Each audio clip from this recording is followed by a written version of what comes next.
It's, of course, the holiday season, and many of us are about to make an important decision, choosing a Christmas tree. Today, we have two experts working with the Christmas Tree Promotion Board to clear up some of the common myths about real Christmas trees. Joe Washington is the original host of HGTV's Groundbreakers and a popular speaker on gardening and landscaping topics. And Steve Vanderride is founder of one of the largest Christmas tree farms in the nation and also a grower in northern Michigan. Welcome to you, Joe and Steve. Thanks for having us. Thanks, Wyatt. Let's get right to the heart of the matter, shall we? Real Christmas trees versus artificial ones. Which are really better? Well, it's easy for us. Steve is a Christmas tree farmer. I'm a master gardener, and I grew up with real Christmas trees. And, you know, we really, I think, both agree that it's a choice you can be proud of. Growing, using, and recycling a real Christmas tree is good for the environment. And, you know, that's one of the best reasons you can have. And there are many others. There are. If you check the facts, I think we're on the right side of the debate. We also hear there are some common myths about real Christmas trees, like cutting down the tree is bad for the environment. Is that one true? Well, I think you have to look at Christmas trees in the same vein as you would cut flowers or Halloween pumpkins. They're grown and harvested by farmers for our enjoyment. And the same with Christmas trees. And Steve, you got plenty to add to that. Yes, the myths. You know, a lot of people, even when I was in school, they talked about how the environment was being depleted, and that's not true at all. There's no one cutting tops out of big, tall, mature trees for a Christmas tree anymore.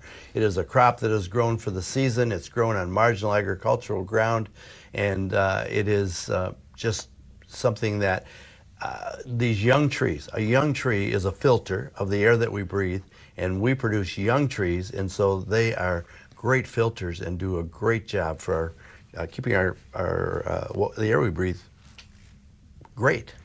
And what about the expense, you know, buying a real tree every single year? Well, I'll talk to that if I can, because yes, there is a yearly expense, and we know that. But one thing that happens is that every bit, that's an American product. It's grown in America, it's sold in America. Every bit of revenue that comes from that tree ends up in the U.S. economy. So it's good for our country, and it's good for your local economies, because a lot of these trees are sold by Boy Scouts and different service clubs that really are a real asset to your community. So it's 100% USA. And it also, what I like about it is that it supports farmers like myself, because I'm telling you, I'm the fourth generation. I have 8 family members in this business, and my grandchildren are all being fed by all of you in America that are buying real trees, and I want to thank you. What about the extra time and effort that goes into finding and buying that real tree? Is that worth it?